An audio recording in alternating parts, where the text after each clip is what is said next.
오늘 성경 말씀 출애굽기 34장 18절에서 21절 다 찾으셨으면 한 목소리로 봉독하겠습니다.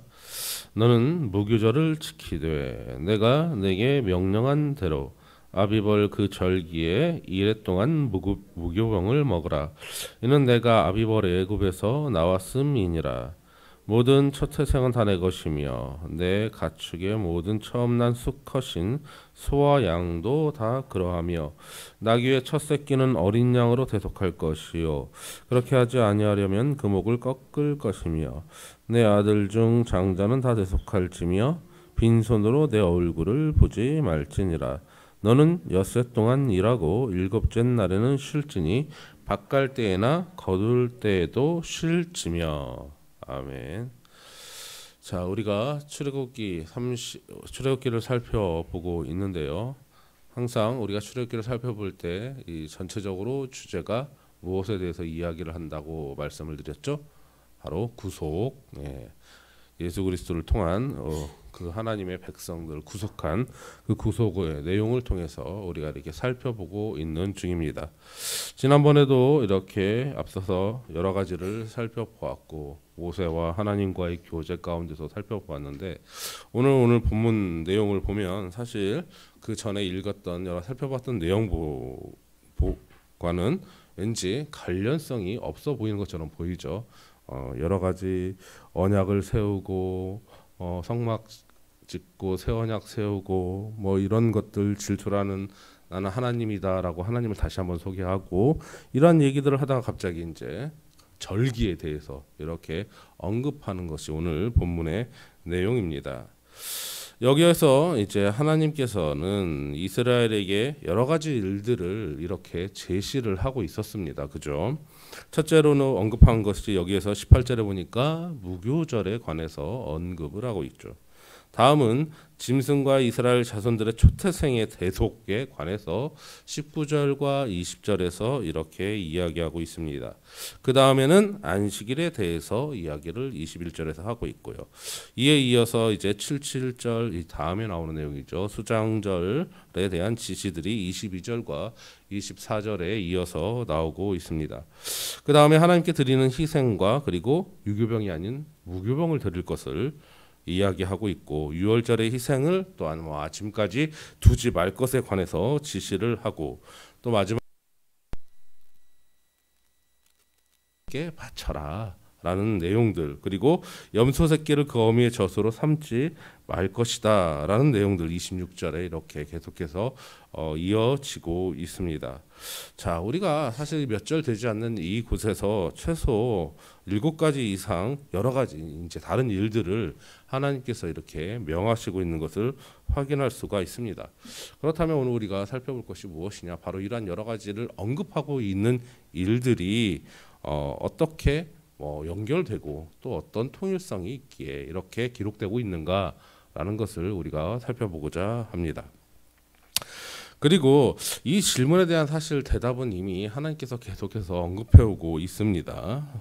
여기에 이러한 여러 가지 무교절이니 절기니 이러한 것들이 무슨 연결점이 있고 어떤 통일성이 있는지에 대해서는 이미 하나님께서 계속해서 이야기를 해주셨는데 언제 보여주셨느냐?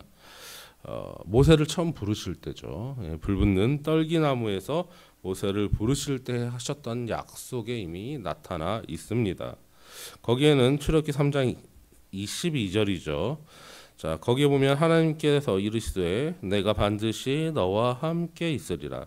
내가 그 백성을 애굽에서 인도하여 낸 후에 너희가 이 산에서 하나님을 섬기리니 라는 이 언약 가운데 이미 여기에 대한 내용들이 사실 다 나와 있어요. 여러 가지 무교절이니 제사, 계명 등등이 왜 무엇을 위해서 이렇게 계속해서 언급되고 있는가 이미 이렇게 말씀하고 계시다는 것입니다.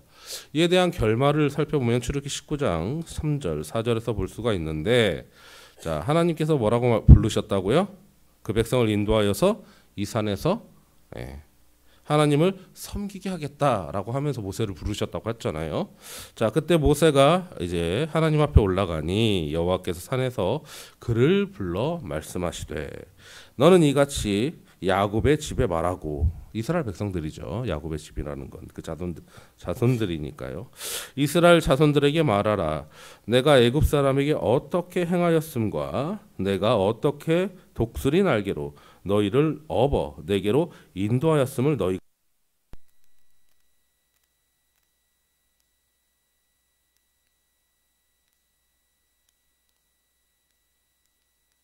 그래서 이끌어내셔서 이 산으로 하나님이 끌어오신 이 사건들이 그들이 생생히 목격했던 목격담이죠. 예. 어디서 전해 들은 이야기가 아닙니다. 그들이 경험한 체험. 그리고 여기 우리가 4장에서는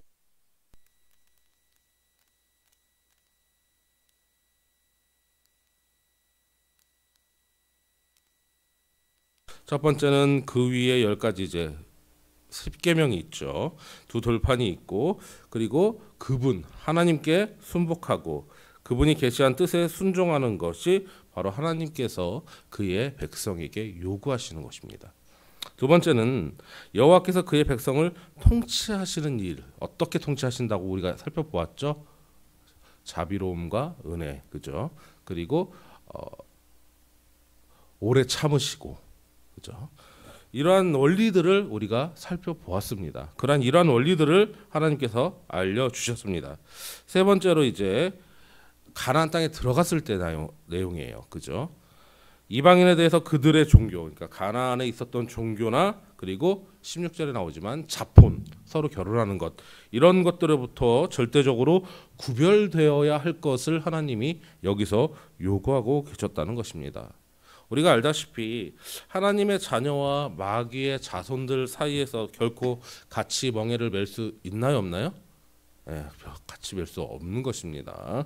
하나님의 자녀와 마귀의 자손들은 결코 멍에를 같이 맬 수 없습니다. 하나님은 우리를 로마서에서 얘기하죠. 그리스도와 함께 죽은 자로 간주하시기 때문입니다. 두 번째는 우리가 이제 그렇게 하나님 앞에 십자가 안에서 예수 그리스도와 함께 우리의 옛사람이 십자가에 달려 죽었다는 것에 대해서 그렇게 간주하신다, 여기게 되었다라고 이야기할 수 있습니다. 그리고 이것은 무엇으로만 얻어요? 믿음으로만 얻죠. 우리의 행위로 얻는 게 아니라 이러한 것을 하나님 앞에 또 구주로 믿음으로 받아들임 때문에 얻게 되는 것입니다. 또한 세 번째, 이런 것들을 이제 구속을 받고 거룩하게 되었으면 그걸로 끝이 아니죠. 바로 우리의 일상생활에 이러한 것들이 실천하도록 우리에게 분부하시고 계신다는 것입니다. 그래서 고린도후서 4장 10절에 보니까 우리가 항상 예수의 죽음을 몸에 짊어짐은 예수의 생명이 또한 우리 몸에 나타나게 하려 함이라, 이렇게 이야기하고 있습니다. 즉 우리가 거룩하고 하나님의 뜻대로 살아가는 것, 그리고 그 삶 가운데서 이런 열매들이 나타나는 것이 무엇이라고요? 우리의 일상생활에서 증거가 되는 것이어야 된다는 것이죠. 그래서 뭐 야고보서도 그렇고 히브리서도 그렇고, 히브리서는 믿음에 관해서, 야고보서는 그 믿음의 열매, 즉 행함이 없는 믿음은 죽은 믿음이다라는 내용이 야고보서에 나오는데, 뭐요? 행함과 그 다음에 믿음은 불가분 관계가 아니라는 것이죠. 우리 믿음 안에서는. 그것은 서로 별도로 노는 것이 아닙니다. 우리의 믿음의 결과 행위로 나타나는 거예요. 자연스러운 거예요, 이게. 그래서 이 무교병이라는 것은 이제 흠없고 이 점 없으신 예수 그리스도를 나타내고 있다는 것을 신약의 많은 또 증인들이, 기자들이 기록하고 있습니다. 이것은 예수 그리스도의 인격을 제시해주고요. 이런 흠없고 점없으신 인격을 제시해주고, 그리고 이스라엘 백성들이 절기에 참여하는 것은 바로 그리스도 안에 있는 신자들이 거룩하다는 것을 보여준 것이라는 것이죠. 이런 거룩한 그리스도 안에 있는 신자들의 거룩성을 이 무교봉은 상징하고 있습니다. 우리가 죄 때문에 부패했잖아요, 그죠? 그래서 이런 부패하고 추한 이 모든 것들로부터 구별되게 행하는 것은 우리들의 삶이 바로 이 일을 올바로 이행할 수 있도록 하나님께서 이렇게 항상 도와주시라고 간구해야 할 줄 믿습니다. 우리가 하나님 앞에서 예수 그리스도로 인해서 예수님을 믿고 그리고 의롭게 되었다고 했지만 이거는 무엇이라고요? 칭의라고 말씀을 했죠. 저번에도 한번 설명을 드렸고요. 그리고 죄는 지은 건 맞아요. 대신 그 대가를 다른 사람이 치른 것이죠. 그것 때문에 우리가 의롭게 되었기 때문에 그래서 우리의 모든 징계들이 제하여졌잖아요. 너무나 탕감됐잖아요. 그러면 어떻게 해요? 감사한 마음이 일고 그 감사한 마음을 또한 우리가 또한 우리의 삶 가운데서 또 다시 한번 또 베풀고 하는 것들이 자연스러운데 그렇지 않으면 이것은 믿음이 잘못된 믿음이 될 수도 있다라는 것을 볼 수가 있죠. 그래서 이러한 칭의의 결과이기 때문에 우리가 예수님께서 우리의 죄를 대신 지셨지만 우리의 죄는 여전히 남아있기 마련입니다. 그 남아있는 죄들이 우리를 믿음 가운데서 괴롭히고 있어요. 뿌리가 남아있다고 얘기를 하죠. 이것을 성화의 단계로 들어가서 항상 거룩하여져 가는 것인데 이것은 현재 진행형이에요. 언제까지요? 예수님 오실 때까지. 그렇게 항상 믿음 안에서 하나님의 백성답게 살아가도록 하게 되는데 우리의 힘으로가 아닌 하나님께서 그 또한 도와주시고 우리도 그것을 도와달라고 간구해야 된다라는 말씀입니다. 베드로전서 1장 16절에 의하면 하나님께서는 그의 백성에게 이렇게 말합니다. 내가 거룩하니 너희도 거룩해라. 즉 하나님께서는 그의 백성에게 무엇을 요구하신다? 거룩함을 요구하신다. 왜요? 하나님이 거룩하시니까요.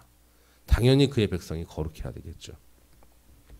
그래서 이 하나님의 요구는 변할까요? 변하지 않을까요? 처음 창조 때부터 지금까지 하나님의 백성들에게는 절대 변하지 않는 하나님의 요구가 되는 것입니다. 다음은 34장 19절입니다. 같이 읽겠습니다. 모든 첫 태생은 다 내 것이며 내 가축의 모든 처음 난 수컷인 소와 양도 다 그러하매. 자, 우리가 하나님을 믿기 전에는 사실 모르죠. 세상이 어떻게 만들어졌는지, 우리가 왜 태어났는지 이런 고민들을 많이 하게 되고 고대 철학자들도 사실 가장 많이 궁금해했던 것들은 존재의 이유였었어요. 우리는 왜 태어났는가? 이것에 대해서 고민하면서 소크라테스는 질문을 해댔고 또 아리스토텔은 영이 있고 육이 있고 그다음에 그에 반해서 또 물질에 있고 이러한 것들을 계속해서 논하는 것이 철학인데 이러한 철학들 이러한 것을 우리는 알지 못하고 항상 그저 질문할 뿐이었어요. 왜요? 이유는 뭘까요? 지식을 잃어버렸어요. 어떤 지식? 하나님에 대한 지식. 왜냐하면 죄 때문에 하나님과 단절되었기 때문이죠. 그런데 예수님 믿고 나니까 이제 알게 된 것이죠. 아, 하나님은 온 우주의 소유자가 되시는구나. 그리고 그분은 만물의 창조자이시구나. 당연히 그분이 만든 만물의 창조의 주인 되시는 분이기 때문에 그 만물에 대한 주님의 하나님의 권한은 의심의 여지가 있어요, 없어요? 의심의 여지가 없는 거예요. 당연한 거죠. 만드신 자가 그 권리를 가지고 있는 것입니다. 특별히 이 첫 태생에 관한 이 구절들은 오늘날 부모된 사람들에게 특별히 더욱더 강조되는 말씀이 이렇게 있기도 합니다. 우리가 아이들을 낳고 키우다 보면 귀엽고 예쁘고 사랑스럽잖아요. 그렇죠? 그런데 이것도 지나치면 돼야 안 돼요? 안 되는 거예요. 이게 우상이 되어버리면 안 되는 것이죠. 아무리 그들이 귀엽고 사랑스럽다 하더라도 우리는 특별히 그 부모들은 자녀의 부모들은 기억해야 할 것이 무엇이냐? 절대적으로 그에 대한 소유가 부모가 아니라 바로 하나님께 있다라는 것입니다. 우리가 성경을 찾아보면 유아 사례를 주고 있지만 이에 대해서 직접적으로 나오지는 않습니다. 부모의 그 믿음에 관해서 그 아이에도 축복을 하는 내용들은 나오지만 유아 세례에 관해서 직접적으로 나오지는 않으나 유아의 봉헌에 관해서는 바로 직접적으로 언급되어 있다는 사실을 기억해야 합니다. 즉 유아의 봉헌에 대해서는 성경에서 가르친다고요, 가르치지 않는다고요? 가르친다. 그래서 예수 그리스도, 예수님도, 예수님의 부모도, 그리고 예수님도 어린 시절에 정결 예식의 날이 차서 어디로 가요? 예루살렘에 올라갔던 기록이 누가복음에 나오고 있습니다. 뿐만 아니죠.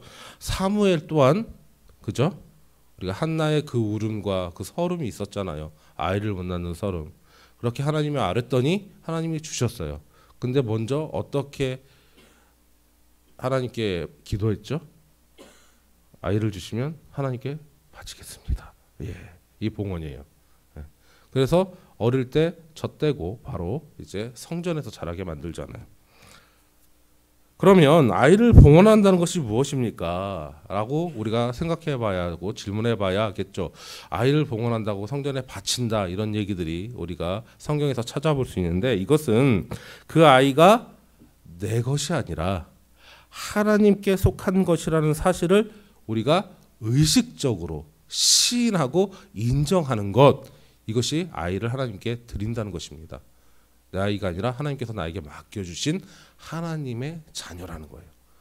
그죠? 네. 사실 생명은 하나님이 주십니다. 항상 저도 그런 얘기를 해요. 저희 부모님도 결혼하시고 제가 태어날 줄은 모르셨겠죠. 네. 이렇게 새 아이가 태어날 줄도 모르셨을 거예요. 생긴 건 또 사실 모르셨을 거예요.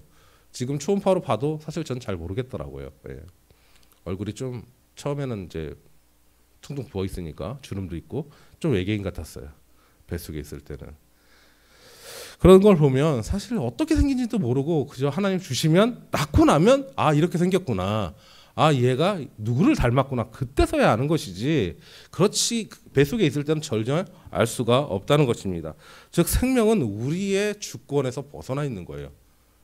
이것은 축복입니다. 사실은 생명을 잉태하는 것은 축복이에요. 예. 그러므로 여러분들이 그런 생명을 잉태하는 것에 대해서 특별히 요즘 사회에서는 많은 부정적인 부분들이 있죠.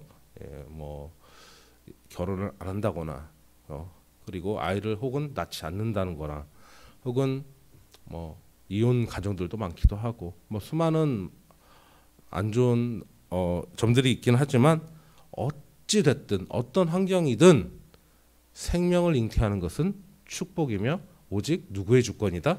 하나님의 주권이라는 사실입니다. 이것을 항상 시인하고 인지하는 것이 뭐라고요? 봉헌이다 라는 것입니다.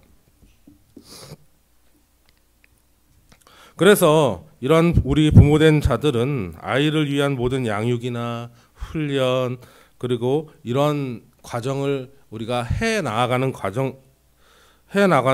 그런 기간 가운데서 항상 바로 이 아이가 하나님께 속했다라는 이 사실을 우리가 상기하고 그 가운데서 모든 양육과 훈계도 이렇게 해 나가야 할 줄 믿습니다. 하나님을 의지함으로 자녀들을 돌보고 주의 교훈과 훈계를 통해 이런 진리의 균형에 유의해서 양육해야 할 줄 믿습니다. 하나님의 말씀에 대해서도 많이 가르쳐 주시고, 그리고 특별히 가장 중요한 것은 아이들은 바로 그 부모에 의해서 가치관이나 세계관이 형성되기 때문에 부모된 우리 성도님들은 성경 안에서 그런 기준과 가치의 기준들, 여러 가지 이러한 것들을 항상 세워나가시기를 바랍니다. 그래서 아이들이 삶의 문제에 부딪혀서 뭔가 우리에게 조언을 구할 때 이러한 신앙적인 조언들을 해줄 수 있는 부모가 되었으면 좋겠습니다. 출애굽기 34장 20절 같이 읽어보도록 하겠습니다. 나귀의 첫 새끼는 어린 양으로 대속할 것이요 그렇게 하지 아니하려면 그 목을 꺾을 것이며 내 아들 중 장자는 다 대속할지며.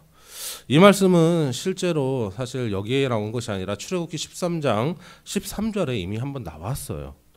똑같은 말씀이고, 그래서 그것에 대해 다시 한번 여기에서 반복되고 있습니다.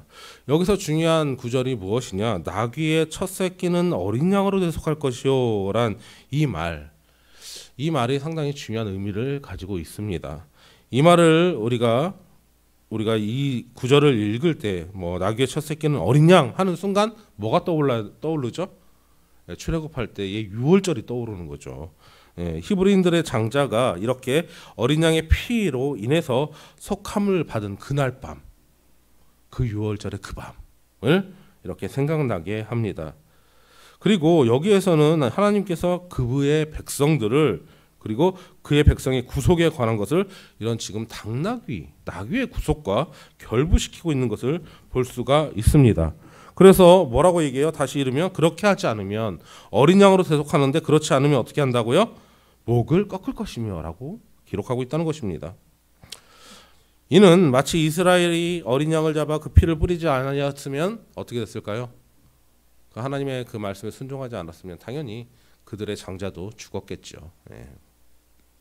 그런 죽음의 천사에 의해서 틀림없이 죽임을 당했을 것입니다. 그래서 하나님은 지금 우리가 오늘 본문에서 이 육에 속한 인간들을 바로 이 나귀와 비유하고 있음을 볼 수가 있습니다. 나귀에 대해서 욥기 11장 12절에 이르기를 허망한 사람은 지각이 없나니 그의 출생함이 들나귀 새끼 같으니라고 얘기하고 있습니다.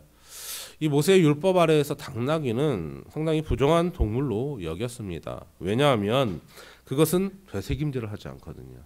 되새김질을 하지 않고 굽도 갈라지지 않았기 때문에 이와 마찬가지로 육에 속한 사람도 이사야에서 말씀하신 말씀과 같습니다.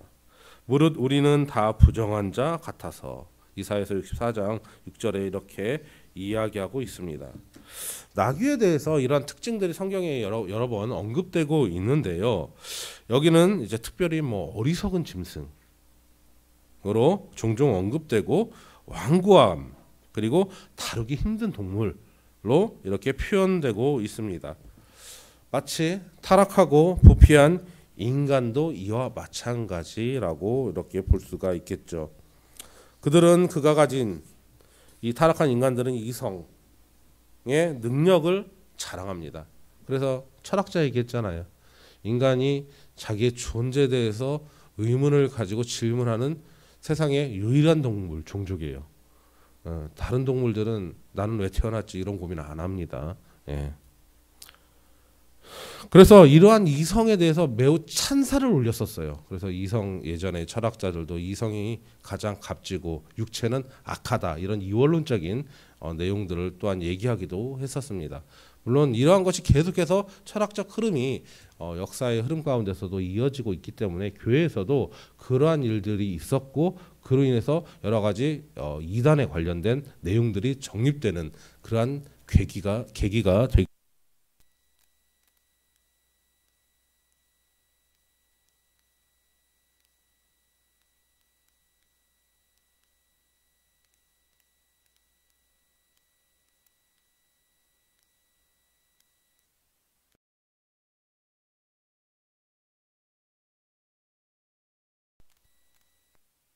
찬양하고 찬미하고 또 이것을 개발하여서 성취한 것들로 만족하고 또 자랑 삼고 자만하고 있지만, 그래서 이렇게 문명이 발달했잖아요. 그죠? 사실은 이성의 이 존재가 문명을 발달하게 했었습니다.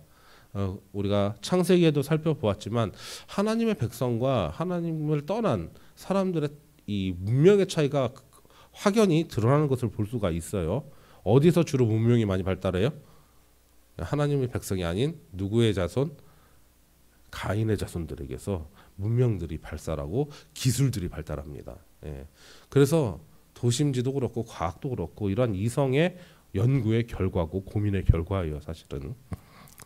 그런데 아무리 이렇게 이성이 뛰어난다 하지만, 그런 것을 자랑한다고 하지만 영적인 지식에 있어서는 어떤 상태예요? 아무것도 모르는 결여된 상태인 것은 분명합니다. 그렇기 때문에 하나님을 거역하고 교만하고, 그래서 우리는 말씀을 통해서 특별히 성령께서 우리에게 빛을 비춰 주셔야만 우리가 얼마나 어리석고 이와 나귀와 같은 가를 알게 되는 것입니다. 만약 우리가 어린 양의 보혈로서 대속함을 받지 않고 여전히 부정하고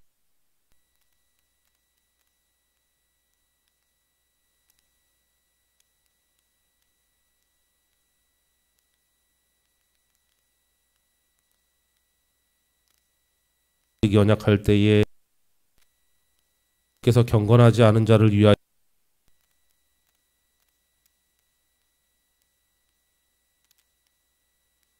그와 같은 은혜를 우리에게 베풀어 주심에 대해서 항상 우리는 감사하고 찬송해야 할 줄 믿습니다. 출애굽기 34장 20절에 보면 주반부에 빈손으로 내 얼굴을 보지 말지니라 라고 이야기를 기록하고 있습니다. 이렇게 어린 양을 통해서 대속함을 받은 사람은 특별히 빈손으로 하나님 앞에 나아갈 수 없습니다. 그죠? 은혜를 받고 그리고 대속함을 받은 것이 얼마나 큰 복입니까? 위에서 당연히 우리는 감사해야 하는데 이 감사함을 잘 표현한 말씀 특별히 시편에 나오고 있습니다.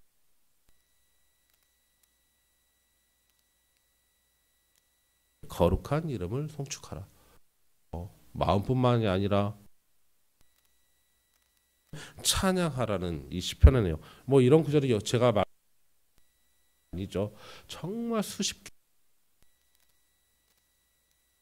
편에 계속해서 나오고 있습니다. 물론 하나님께서 그리고 우리의 지금 여러 가지 어려운 상황 가운데서 하나님이 도와주시.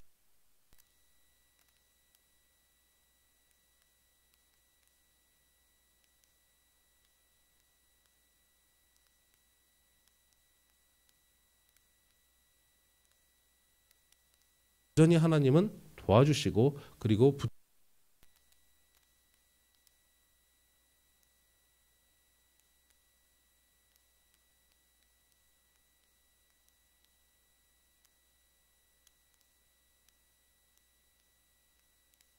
언급을 해드린 것입니다.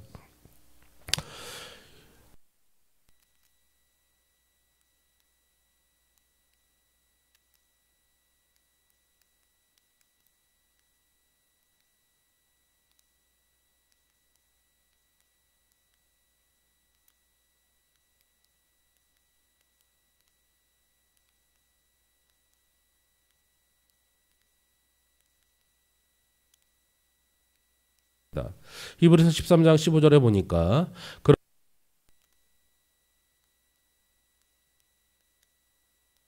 함께 드리자. 이는 입술의 열매를 구주로 삼아 하나님의 백성이 된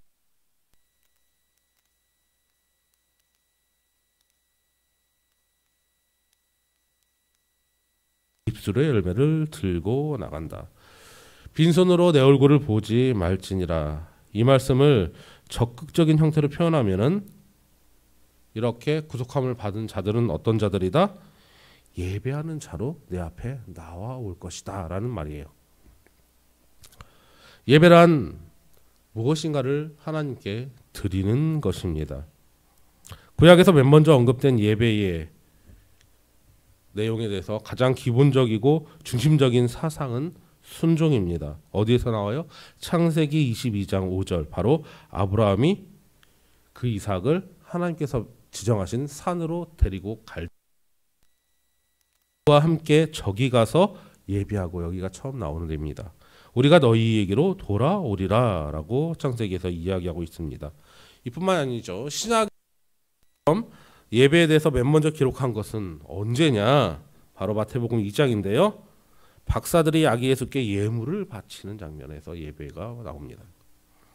그러므로 우리가 은혜로우신 하나님 앞에 나아갈 때는 우리의 가슴에는 사랑이 가득하고 그리고 입에는 찬양이 가득해야 할 줄 믿습니다. 출애굽기 34장 21절 읽어보도록 하겠습니다. 동안 일하고 일곱째 날에는 쉴지니 거둘 때에도 쉴지며. 자, 오늘 우리가 읽었던 본문의 말씀에 특별히 기록된 순서를 살펴보는 것은 매우 놀라운 진리를 우리에게 보여주게 됩니다. 차근차근 살펴보면 첫 번째로 하나님께서는 철저히 구별되는 것에서 말하고 있죠. 그게 바로 무교절에 관한 내용들이고 그의 것들이 어디에 나와요? 18절에 이렇게 언급되고 있습니다. 그리고 19절, 20절을 한번 읽어보면 19절에 모든 첫 태생에 관한 거 다 내 것이며 내 가축의 모든 처음 난 수컷인 소와 양도 다 그러하며 나귀의 첫 새끼 관한 내용들 바로 하나님께 대한 헌신함에 대해서 언급을 하고 있습니다. 그리고 20절에 보면 나귀는 꺾을 것이고 빈손으로 내 얼굴을 보지 말 것이니라 라고 기록 하러 나오는 자로 예배하는 것이다 라고 말씀을 드렸죠. 그래서 하나님께 예배 드리는 것도 그분을 흠모하는 것에 대해서 기록하고 있습니다. 그리고 다음에 나오는 게 뭐예요? 바로 이 안식일에 대한 내용들이죠. 안식일에는 특별히 우리가 이 안식일에서 이해할 때는 이것은 하나님의 자비로움의 선물이다 라고 이야기할 수 있습니다. 안식일에 쉬는 것 사실 반드시 지켜져야 할 것을 계속해서 언급하고 있는 것을 우리가 앞서서 살펴보았습니다. 그러니까 하나님께서는 안식일을 매우 중요하게 생각하고 계시죠. 이것을 알 수 있는 것은 여기에 보니까 안식일을 지킬 때 어떨 때요? 밭갈 때 그리고 거둘 때 아무리 그런 날이 올지라도 쉬어야 된다, 일해야 된다? 쉬어라. 안식일이면 그때가 밭을 갈 때든 씨를 뿌릴 때든 그래도 그때는 쉬어야 한다라고 이렇게 이야기한 것을 보면서 어때요? 안식일은 반드시 지켜야 한다라고 강조하는 것을 분명히 알 수가 있습니다. 자, 밭갈 때, 거둘 때 어떤 때일까요? 우리의 인생에서 가장 분주한 때. 씨를 뿌리는 거, 우리 또 권사님께서는 농사일 많이 지어보신 분들 계신데 바쁘잖아요. 농사일도 그렇고 밭일도 그렇고 사실 쉴 새 없습니다. 이 식물을 키우고 저도 뭐 집에서 잘 살아있는 생물들을 잘 키우지 못합니다. 왜냐하면 이 살아있는 생명체들은 신경을 많이 써줘야 돼요. 계속해서 지속적으로 신경 써줘야 되는데 잘 못합니다. 제가 그래서 잘 안 키워요. 그러니까 이런 농사를 하시는 분들 마찬가지지만 이런 농사일도 그렇고 이런 일들 씨를 뿌릴 때 제일 바쁘죠. 그리고 또 언제 제일 바빠요? 거둘 때, 추수할 때가 제일 바쁩니다. 그래서 이러한 쉴 때와 밭갈 때나 거둘 때는 우리 인생에 있어서 가장 절실하고 가장 중요하고 절실하고 분주한 때를 상징하고 있는데 그럼에도 불구하고 안식일을 지킨다는 것은 이제 하나님께서 6일 동안 창조하시고 7일째 날 쉬셨던 그것을 기억하면서 우리 역시도 이렇게 우리의 삶 가운데 먹고 살기 위해서 살다 보면 끊임없이 여러 가지 활동을 계속해서 이어나가야 하는데 이것을 중지하는 기간이 반복적으로 필요하다라는 것에 대해서 이야기하고 있다는 것이죠. 우리 영혼은 특별히 인생의 이런 활동들을 제쳐놓고 하나님과 더불어 쉰다는 것이 무엇인가 이것을 반드시 알아야 할 필요가 있습니다. 예나 지금이나 마찬가지죠. 힘든 일에는 질자라는 단어가 붙는다고 그래요. 그죠? 젓가락질, 삽질, 호미질 이런 것들은 곡괭이질 이런 것들은 저도 엄청 힘든 일이죠. 근데 그 중에 뭐가 들어가 있다고요? 호미질, 삽 이런 것들 농사하고 땅 파는 거가 힘든 건 알겠는데 뭐가 또 힘들다고요? 젓가락질. 먹고 사는 게 힘들다. 그래서 먹고 사는 게 힘들다 보니까 모든 사람들이 이것을 위해서 매우 치열하게 살아가는 것을 볼 수가 있습니다.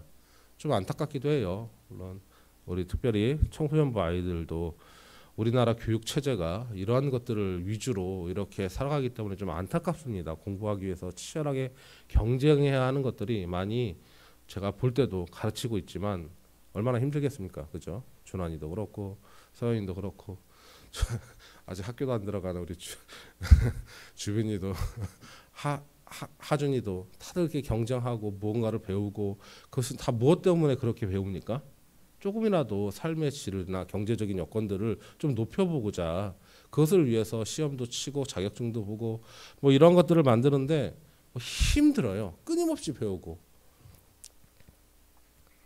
그래서 이런 먹고 사는 일에 치여서 안식일이 뭔지도 모르고 쉼이 뭔지도 모르고 지나갈 때가 너무나 많습니다. 그나마 우리는 예수님을 믿으니까 주일은 예배를 드리는 것이어서 무조건 다른 일들 좀 그만두고 쉬는데 세상 사람들은 그래요, 안 그래요? 그렇지 않아요. 벌 수 있을 때 바짝 벌자. 그래서 쉬지도 않고 하루에 4시간씩 자가면서 제가 얼마 전에 TV를 보니까 TV를 봤는지 특별히 학원 강사들의 삶에 대해서 이렇게 좀 나온 것들이 있었어요.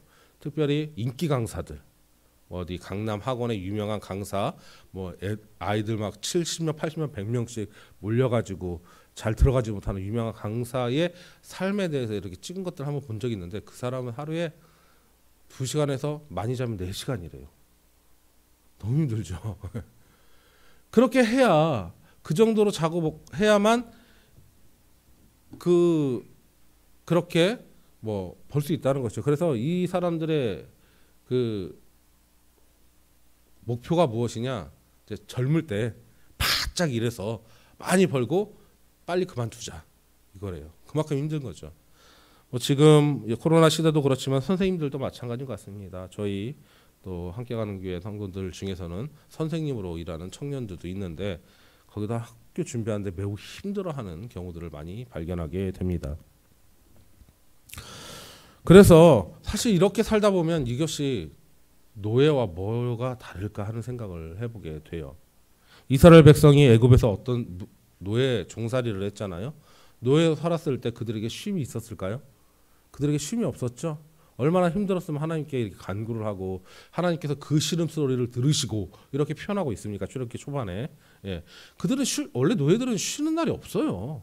예. 계속 일해야 합니다. 쉬게 해주면 감사한 거죠. 그때만 노예가 아니라 현대에도 마찬가지로 이런 경제적인 자본적인 것들에 의해서 사람들이 노예화되어 가는 것처럼 느껴질 때도 있습니다. 그리고 그렇게 아이들을 또 가르치고 있는 것 같기도 해서 안타까운데요. 이런 종살이와 다름없는 때에도 현대도 마찬가지인 것 같습니다. 그런데 어때요? 그 하나님은 그 노예들을 하나님의 은혜로 구원하시고 그리고 진정한 안식이 있는 그분에게 진정한 안식이 있죠. 왜요? 그분은 하나님이시고 모든 것을 다 가지고 계신 분이고, 그죠? 모든 것을 다 공급하여 주시는 분이잖아요. 증명되었잖아요, 그죠? 그 광야에서 그 수많은 백성들 매일매일 어떻게 먹여 살립니까? 그것만 해도 예수님 때도 그랬고 5,000명, 4,000명, 5,000명, 7,000명 등등 수많은 사람들이 있었는데 다 공급하여 주시잖아요. 사람들뿐만입니까? 하늘에 나는 새들, 저 땅속에 기어다니는 벌레들, 물속에 우리가 알지도 못하는 그런 생물들도 누가 돌보셔요? 하나님이 돌보셔요. 하나님이. 그래서 이러한 안식이 있는 그분에게로 가까이 그의 백성들을 이끌어 주셨습니다. 이 안식은 사실 하나님께서 그의 백성들에게 주시는 놀라운 특권이에요. 안식한다는 것은. 2000년 전에 예수님께서도 이 땅에 오셔서 말씀하십니다. 수고하고 무거운 짐진 자들아 다 내게로 오라. 내가 너희를 쉬게 하리라. 나는 마음이 온유하고 겸손하니 나의 멍에를 메고 내게 배우라. 그리하면 너희 마음이 쉼을 얻으리니 이는 내 멍에는 쉽고 내 짐은 가벼움이라 하시니라. 마태복음 11장 28절에서 30절이라고 이렇게 기록되어져 있습니다. 그러므로 우리 함께 가는 교회 모든 성도님들, 우리의 유일한 소망이자 최고의 축복은 하나님께서 우리의 하나님 되심임을 기억하시기 바랍니다. 그분은 생명의 근원이 되시고 참 평강과 안식이 되십니다. 죄의 노예였던 우리를 대신하여 독생하신 아들을 보내주셨고 그들을 통해 우리의 죄를 대속하고 구원해 주셨습니다. 하나님과의 교제가 최고의 기쁨이며 희락임을 믿으시기 바랍니다. 오직 하나님께만 참된 만족과 안식이 있습니다. 그러므로 예수님이 다시 오는 그날까지 우리는 영과 진리로 하나님께 예배하는 참된 예배자들이 다 되시기를 소망합니다. 그리고 예수님 오실 그날까지 우리를 돌봐주시는 그 하나님께서 특별히 그 하나님 안에서 우리가 또한 참된 쉼과 안식을 얻게 되길 소망합니다. 그렇게 얻은 사랑, 기쁨, 평안 이것들이 우리의 삶 가운데서 열매가 되고 증거가 되어서 아직 하나님을 알지 못하는 세상 사람들로 하여금 저들의 기쁨과 희망의 그 원인이 무엇인가를 궁금하게 만들 수 있는, 그렇게 하여 하나님께 우리도 그 사람들에게 우리의 삶의 열매들을 통하여 하나님의 그 사랑을 전하는 증인으로서의 삶을 다 살 수 있으시기를 주님의 이름으로 기도합니다. 기도하겠습니다. 할렐루야. 하나님 아버지, 오늘 주님의 말씀을 듣고 특별히 하나님께서 우리에게 하나님 백성된 자들에게 요구하신 것이 무엇인가에 대해서 살펴보게 됩니다. 우리는 연약하고 여전히 죄 가운데 넘어지지만 하나님께서 우리를 위하여 성령님을 보내주시고 인도하여 주심을 감사합니다.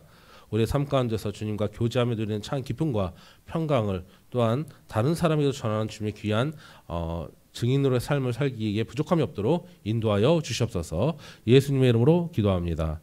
아멘. 저희 함께하는 교회를 처산과 아산의 복음화를 위하여 세워주신 것을 감사합니다. 그것을 위하여 또한 각 지역에서 저희들 한 사람 한 사람 불러주신 것 또한 하나님의 은혜입니다. 예수 그리스도의 구속으로 말미암아 저희가 하나님 백성 되어서 하나님 백성으로 살아가게 하심을 감사합니다. 주님 주시는 사랑과 기쁨과 평강은 세상이 줄 수 없습니다. 그것을 통하여 세상 사람들에게도 이 사랑과 희락과 기쁨을 전하는 주님의 귀한 백성들 다 될 수 있도록 인도하여 주시옵소서. 예수님의 이름으로 기도합니다. 아멘. 축도하겠습니다. 주 예수 그리스도의 은혜와 하나님의 사랑과 성령의 교통하심이 너희 무리와 함께 있을지어다. 아멘.